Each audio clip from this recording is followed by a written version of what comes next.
Bonjour et bienvenue dans ce nouvel éclair d'infos.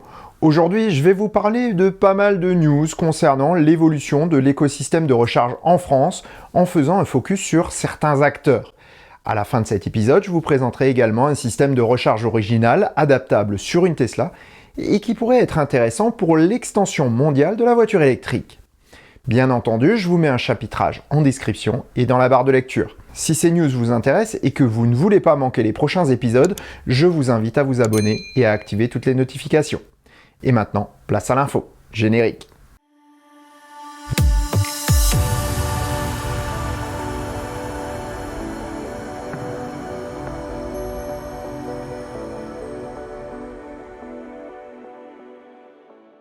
Je commence cet épisode par une nouvelle qui pourrait être de mauvais augure et qui était pourtant prévisible.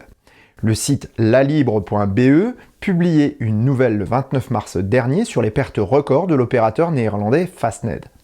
Alors que son chiffre d'affaires a presque doublé en 2021, le réseau de charge rapide voit ses pertes suivre le même chemin. Pourtant, si la situation n'est pas préoccupante au moment où j'écris cette vidéo, cela jette un voile d'inquiétude tout de même sur l'avenir de l'entreprise. En effet, si les dépenses d'investissement sont énormes, et cela se comprend vu l'extension en cours, et on en parle plus loin dans cette vidéo, un autre facteur vient troubler le jeu.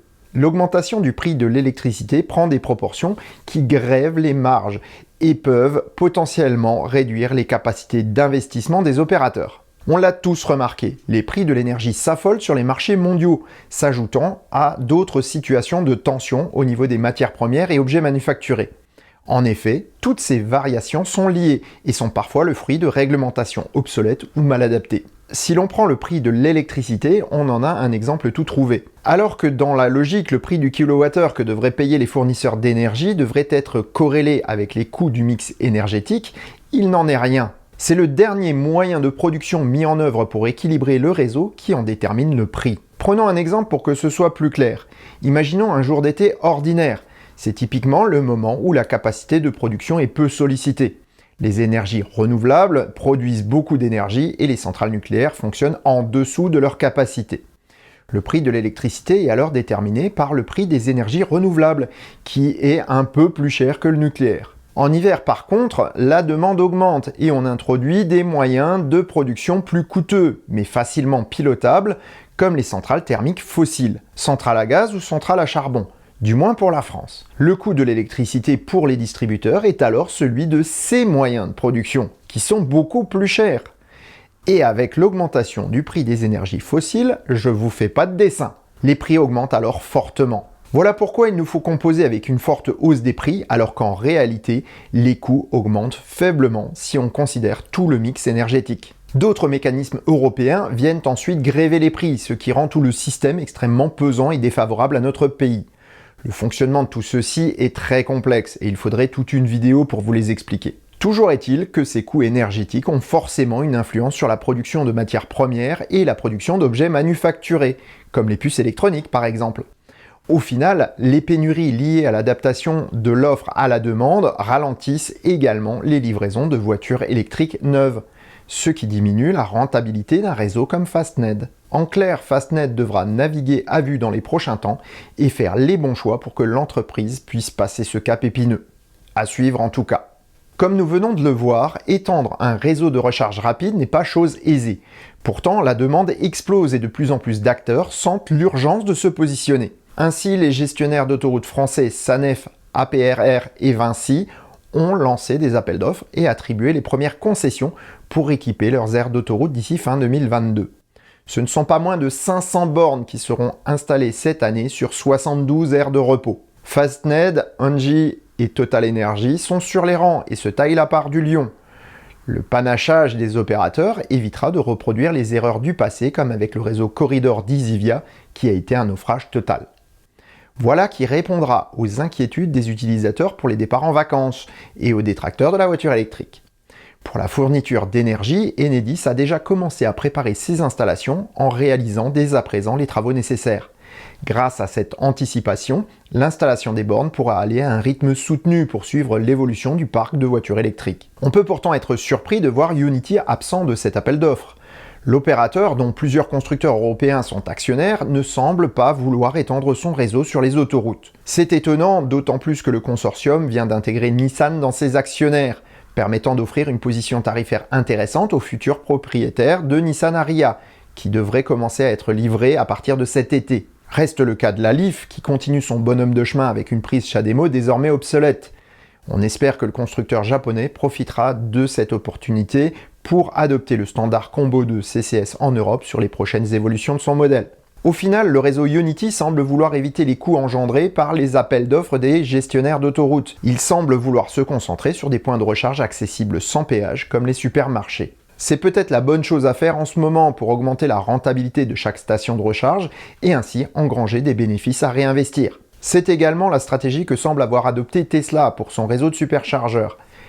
Et là, on ne parle plus de futur, mais bien du présent. Depuis quelques semaines, les ouvertures se multiplient dans le réseau de l'américain. En quelques jours, ce sont Saint-Gaudens, Beaune et Bègles qui ont ouvert. Le maillage augmente rapidement et les extensions de superchargeurs déjà installées sont dans les tuyaux. Avec la production en grande série de bornes et armoires, Tesla étend son réseau extrêmement rapidement. Il faut bien ça d'ailleurs, puisque les premières Model Y produites à Berlin arrivent chez leurs clients. Les premiers exemplaires français ont été livrés en fin de semaine dernière à Villepinte et la production berlinoise semble démarrer fort. De plus, Tesla a fait un nouveau pas dans l'ouverture de son réseau à toutes les marques. Plusieurs nouveaux superchargeurs ont d'ailleurs été directement ouverts à tous dès leur mise en service. Un sondage de la marque a aussi été relayé par le Tesla Owner Club France au sujet des attentes de la clientèle.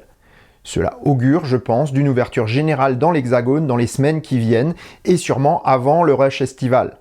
S'il est à prévoir quelques points de congestion au moment des chassés-croisés, nul doute que cela permettra de tester les mesures prises par Tesla en conditions réelles. En conclusion, de plus en plus d'acteurs sont conscients des besoins, mais aussi des opportunités que représente un réseau de recharge rapide bien géré. La forte présence des réseaux rapides sur les autoroutes, mais aussi dans les zones commerciales, va permettre de répondre à la demande, mais aussi de stimuler la concurrence au profit du consommateur. Et ça, c'est plutôt une bonne nouvelle. Décidément, on entend de plus en plus souvent les constructeurs automobiles parler de recharge solaire embarquée. Après les startups Lightyear, Sono ou Aptera, c'est au tour des équipementiers de seconde monde de présenter des projets. EV Solar Kit à Austin a aussi présenté un système pour les Tesla. Doté d'une galerie profilée qui épouse la forme du toit de la Model 3, d'un ensemble de panneaux pouvant se déployer depuis le sous-coffre arrière de la voiture et d'un onduleur adapté, ce kit ne ferait pas perdre la garantie sur le véhicule. L'entreprise annonce un gain d'autonomie de 70 miles au maximum dans des conditions idéales par jour, soit plus de 100 km. Le groupe de panneaux sur le toit peut délivrer 300 watts en crête et les panneaux arrière 4000. Pourtant, regardons ces chiffres avec un petit esprit critique. En effet, les conditions météo et les expositions moyennes nous font rapidement redescendre sur Terre. Les zones moins bien dotées en ensoleillement risquent de voir cette autonomie chuter rapidement et de plus, la voiture ne sera pas stationnée tout le temps. Donc, il y aura moins de gains.